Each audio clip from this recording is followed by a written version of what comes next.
श्री सुखदेव जी कहते हैं, परीक्षित, द्वारिका नगरी की छटा अलौकिक थी। उसकी सड़कें मद चूते हुए मतवाले हाथियों, सुसज्जित योद्धाओं, घोड़ों और स्वर्णमय रथों की भीड़ से सदा सर्वदा भरी रहती थीं। जिधर देखिए उधर ही हरे भरे उपवन और उद्यान लहरा रहे थे। पात के पात वृक्ष फूलों से लदे हुए हैं। उन पर बैठकर भौरे गुनगुना रहे हैं और तरह तरह के पक्षी कलरव कर रहे हैं। वो नगरी सब प्रकार की संपत्तियों से भरपूर थी। जगत के श्रेष्ठ वीर यदुवंशी उसका सेवन करने में अपना सौभाग्य मानते थे। वहां की स्त्रियां सुंदर वेशभूषा से विभूषित थीं और उनके अंग अंग से जवानी की छटा छिटकती रहती थी। वो जब अपने महलों में गेंद आदि के खेल खेलती और उनका कोई अंग कभी दिख जाता तो ऐसा जान पड़ता मानो बिजली चमक रही है। लक्ष्मीपति भगवान की यही अपनी नगरी द्वारिका थी। इसी में वो निवास करते थे। भगवान श्री कृष्ण 16,000 से अधिक पत्नियों के एकमात्र प्राण बल्लभ थे। उन पत्नियों के अलग अलग महल भी परम ऐश्वर्य से संपन्न थे। जितनी पत्नियां थीं उतने ही अद्भुत रूप धारण करके वो उनके साथ विहार करते थे। सभी पत्नियों के महलों में सुंदर सुंदर सरोवर थे। उनका निर्मल जल खिले हुए नीले, पीले, श्वेत, लाल आदि भांति भांति के कमलों के पराग से महकता रहता था। उनमें झुंड के झुंड हंस, सारस आदि सुंदर सुंदर पक्षी चहकते रहते थे। भगवान श्री कृष्ण उन जलाशयों में तथा कभी कभी नदियों के जल में भी प्रवेश कर अपनी पत्नियों के साथ जल विहार करते थे। भगवान के साथ विहार करने वाली पत्नियां जब उन्हें अपने भुजपाश में बांध लेतीं, आलिंगन करतीं, तब भगवान के श्री अंगों में उनके वक्ष स्थल की केसर लग जाती। उस समय गंधर्व उनके यश का गान करने लगते और सूत, मागध एवं बंदीजन बड़े आनंद से मृदंग, ढोल, नगाड़े और वीणा आदि बजाने लगते। भगवान की पत्नियां कभी कभी हंसते हंसते पिचकारियों से उन्हें भिगो देती थीं। वो भी उनको तर कर देते। इस प्रकार भगवान अपनी पत्नियों के साथ क्रीड़ा करते, मानो यक्ष राज कुबेर यक्षिणियों के साथ विहार कर रहे हों। उस समय भगवान की पत्नियों के वक्ष स्थल और जंघा आदि अंग वस्त्रों के भीग जाने के कारण उनमें से झलकने लगते। उनकी बड़ी बड़ी चोटियां और जूड़ों में से गुथे हुए फूल गिरने लगते। वो उन्हें भिगोते भिगोते पिचकारी छीन लेने के लिए उनके पास पहुंच जाती और इस बहाने अपने प्रियतम का आलिंगन कर लेती। उनके स्पर्श से पत्नियों के हृदय में प्रेम भाव की अभिवृद्धि हो जाती, जिससे उनका मुख कमल खिल उठता।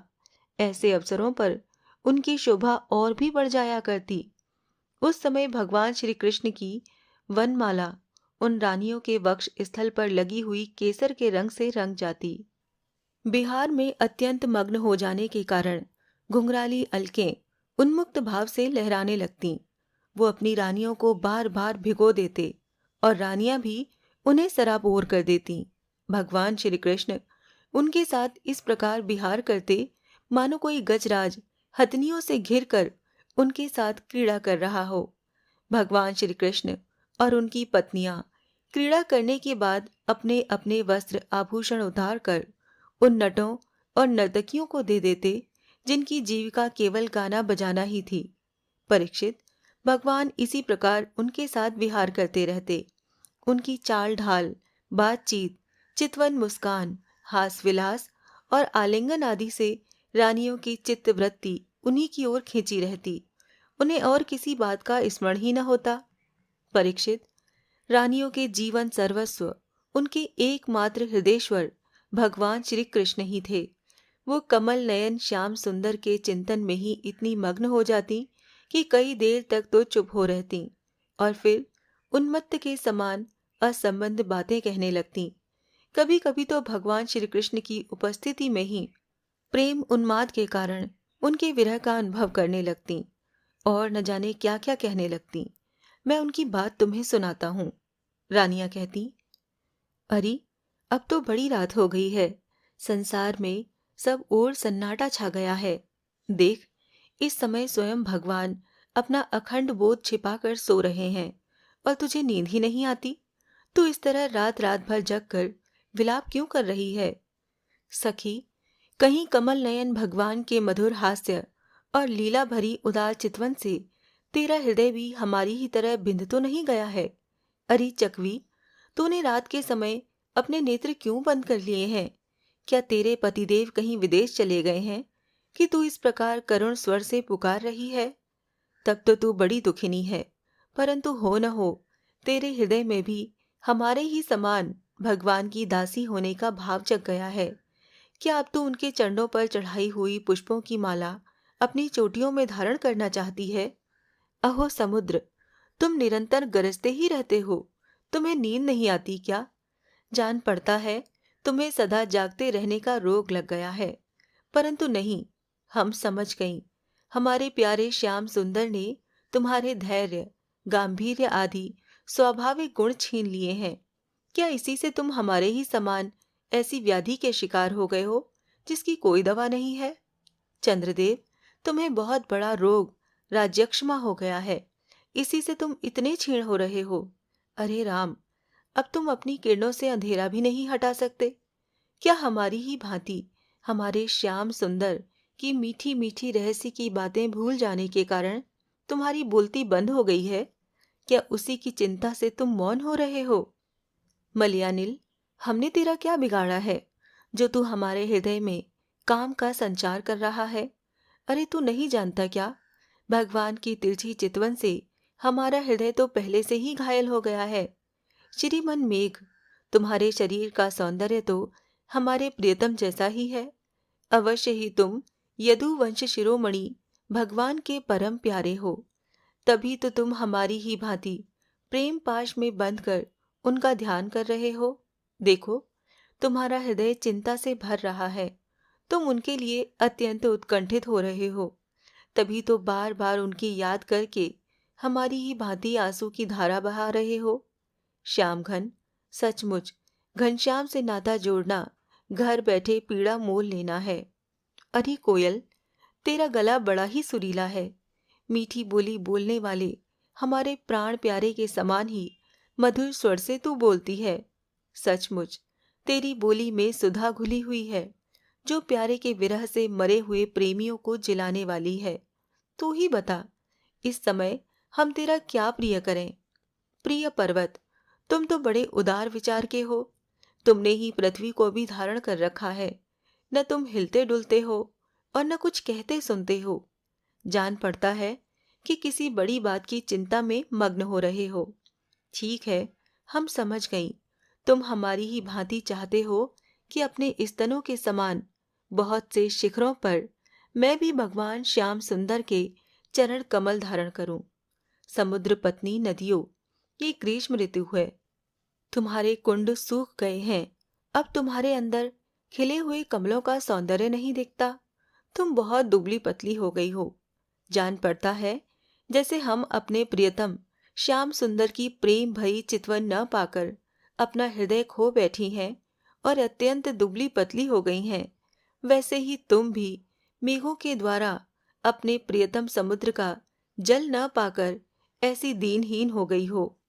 हंस, आओ, भले आए, स्वागत है, आसन पर बैठो, लो दूध पियो। प्रिय हंस, श्याम सुंदर की कोई बात तो सुनाओ, हम समझती हैं कि तुम उनके दूत हो। किसी के वश में न होने वाले श्याम सुंदर सकुशल तो है ना? अरे भाई, उनकी मित्रता तो बड़ी अस्थिर है, क्षण भंगुर है। एक बात तो बतलाओ, उन्होंने हमसे कहा था कि तुम ही हमारी परम प्रियतमा हो, क्या अब उन्हें ये बात याद है? जाओ, हम तुम्हारी अनुनय विनय नहीं सुनती। जब वो हमारी परवाह नहीं करते तो हम उनके पीछे क्यों मरें? क्षुद्र के दूत, हम उनके पास नहीं जाती। क्या कहा? वो हमारी इच्छा पूर्ण करने के लिए ही आना चाहते हैं? अच्छा, तब उन्हें तो यहाँ बुला लाना, हमसे बात कराना, परंतु कहीं लक्ष्मी को साथ न ले आना। तब क्या वो लक्ष्मी को छोड़कर यहाँ नहीं आना चाहते? ये कैसी बात है? क्या स्त्रियों में लक्ष्मी ही एक ऐसी हैं जिनका भगवान से अनन्य प्रेम है? क्या हम में से कोई एक भी वैसी नहीं है?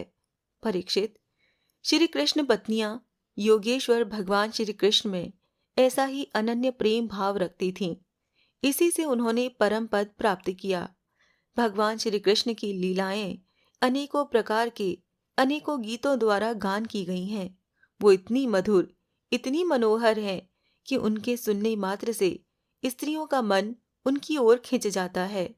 फिर जो स्त्रियां उन्हें अपने नेत्रों से देखती हैं, उनके संबंध में तो कहना ही क्या है।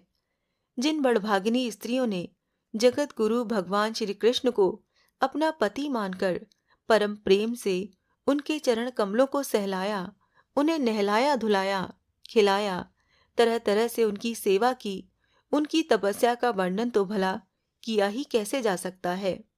परीक्षित, भगवान श्री कृष्ण सत्पुरुषों के एकमात्र आश्रय हैं। उन्होंने वेदोक्त धर्म का बार बार आचरण करके लोगों को ये बात दिखला दी कि घर ही धर्म, अर्थ और काम साधन का स्थान है। इसीलिए वो गृहस्थोचित श्रेष्ठ धर्म का आश्रय लेकर व्यवहार कर रहे थे। परीक्षित, मैं तुमसे कह ही चुका हूं कि उनकी रानियों की संख्या थी 16,108। उन श्रेष्ठ स्त्रियों में से रुक्मिणी आदि 8 पटरानियां और उनके पुत्रों का तो मैं पहले ही क्रम से वर्णन कर चुका हूं। उनके अतिरिक्त भगवान श्री कृष्ण की और जितनी पत्नियां थीं, उनमें भी प्रत्येक के 10-10 पुत्र उत्पन्न हुए। ये कोई आश्चर्य की बात नहीं है, क्योंकि भगवान सर्वशक्तिमान और सत्य संकल्प हैं। भगवान के परम पराक्रमी पुत्रों में 18 तो महारथी थे, जिनका यश सारे जगत में फैला हुआ था।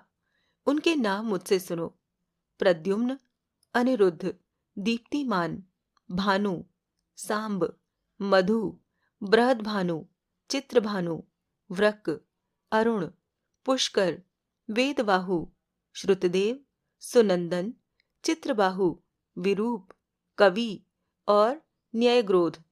राजेंद्र, भगवान श्री कृष्ण के उन पुत्रों में सबसे श्रेष्ठ रुक्मिणी नंदन प्रद्युम्न जी थे। वो सभी गुणों में अपने पिता के समान ही थे।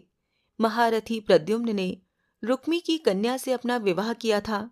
उसी के गर्भ से अनिरुद्ध जी का जन्म हुआ। उनमें 10,000 हाथियों का बल था। रुक्मी के दौहित्र अनिरुद्ध जी ने अपने नाना की पोती से विवाह किया। उसके गर्भ से वज्र का जन्म हुआ। ब्राह्मणों के श्राप से पैदा हुए मूसल के द्वारा यदुवंश का नाश हो जाने पर एकमात्र वो ही बच रहे थे। वज्र के पुत्र हैं प्रतिबाहु, प्रतिबाहु के सुबाहु, सुबाहु के शांतसेन और शांतसेन के शतसेन। परीक्षित, इस वंश में कोई भी पुरुष ऐसा न हुआ जो बहुत ही संतान वाला न हो तथा जो निर्धन, अल्पायु और अल्प शक्ति हो। वो सभी ब्राह्मणों के भक्त थे। परीक्षित, यदुवंश में ऐसे ऐसे यशस्वी और पराक्रमी पुरुष हुए हैं जिनकी गिनती भी हजारों वर्षों में पूरी नहीं हो सकती।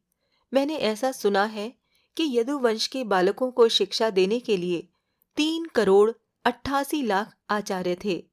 ऐसी स्थिति में महात्मा यदुवंशियों की संख्या तो बताई ही कैसे जा सकती है। स्वयं महाराज उग्रसेन के साथ 1 नील के लगभग सैनिक रहते थे। परीक्षित, प्राचीन काल में देवासुर संग्राम के समय बहुत से भयंकर असुर मारे गए थे। वो ही मनुष्यों में उत्पन्न हुए और बड़े घमंड से जनता को सताने लगे।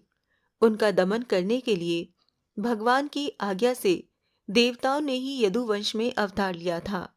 परीक्षित, उनके कुलों की संख्या 101 थी। वो सब भगवान श्री कृष्ण को ही अपना स्वामी एवं आदर्श मानते थे। जो यदुवंशी उनके अनुयायी थे, उनकी सब प्रकार से उन्नति हुई। यदुवंशियों का चित्त इस प्रकार भगवान श्री कृष्ण में लगा रहता था कि उन्हें सोने, बैठने, घूमने, फिरने, बोलने, खेलने, नहाने धोने कामों में भी अपने शरीर की सुधन रहती थी। वो जानते ही न थे कि हमारा शरीर क्या कर रहा है। उनकी समस्त शारीरिक क्रियाएं यंत्र की भांति अपने आप होती रहती थीं। परीक्षित, भगवान का चरण धोवन गंगा जी अवश्य ही समस्त तीर्थों में महान एवं पवित्र हैं, परंतु जब स्वयं परम तीर्थ स्वरूप भगवान ने ही यदुवंश में अवतार ग्रहण किया, तब तो गंगा जल की महिमा अपने आप ही उनके सुयश तीर्थ की अपेक्षा कम हो गई। भगवान के स्वरूप की ये कितनी बड़ी महिमा है कि उनसे प्रेम करने वाले भक्त और द्वेष करने वाले शत्रु दोनों ही उनके स्वरूप को प्राप्त हुए। जिस लक्ष्मी को प्राप्त करने के लिए बड़े बड़े देवता यत्न करते रहते हैं, वो ही भगवान की सेवा में नित्य निरंतर लगी रहती हैं। भगवान का नाम एक बार सुनने अथवा उच्चारण करने से ही सारे अमंगलों को नष्ट कर देता है। ऋषियों के वंशजों में जितने भी धर्म प्रचलित हैं, सबके संस्थापक भगवान श्री कृष्ण ही हैं। वो अपने हाथ में काल स्वरूप चक्र लिए रहते हैं। परीक्षित, ऐसी स्थिति में वो पृथ्वी का भार उतार देते हैं। ये कौन बड़ी बात है? भगवान श्री कृष्ण ही समस्त जीवों के आश्रय स्थान है। यद्यपि वो सदा सर्वदा सर्वत्र उपस्थित ही रहते हैं, फिर भी कहने के लिए उन्होंने देवकी जी के गर्भ से जन्म लिया। यदुवंशी वीर पार्षदों के रूप में उनकी सेवा करते रहते हैं। उन्होंने अपने भुजबल से अधर्म का अंत कर दिया है। परीक्षित, भगवान स्वभाव से ही चराचर जगत का दुख मिटाते रहते हैं। उनका मंद मंद मुस्कान से युक्त सुंदर मुखारविंद ब्रजवासियों और पुर स्त्रियों के हृदय में प्रेम भाव का संचार करता रहता है। वास्तव में सारे जगत पर वही विजयी हैं। उन्हीं की जय हो, जय हो। परीक्षित, प्रकृति से अतीत परमात्मा ने अपने द्वारा स्थापित धर्म मर्यादा की रक्षा के लिए दिव्य लीला शरीर ग्रहण किया और उसके अनुरूप अनेकों अद्भुत चरित्रों का अभिनय किया। उनका एक एक कर्म स्मरण करने वालों के कर्म बंधनों को काट डालने वाला है। जो यदुवंश शिरोमणि भगवान श्री कृष्ण के चरण कमलों की सेवा का अधिकार प्राप्त करना चाहे, उसे उनकी लीलाओं का ही श्रवण करना चाहिए। परीक्षित, जब मनुष्य प्रति क्षण भगवान श्री कृष्ण की मनोहारिणी लीला कथाओं का अधिकाधिक श्रवण, कीर्तन और चिंतन करने लगता है, तब उसकी यही भक्ति उसे भगवान के परम धाम में पहुंचा देती है। यद्यपि काल की गति के परे पहुंच जाना बहुत ही कठिन है, परंतु भगवान के धाम में काल की दाल नहीं गलती। वो वहां तक पहुंच ही नहीं पाता। उसी धाम की प्राप्ति के लिए अनेक सम्राटों ने अपना राजपाट छोड़कर तपस्या करने के उद्देश्य से जंगल की यात्रा की है। इसीलिए मनुष्य को उनकी लीला कथा का ही श्रवण करना चाहिए।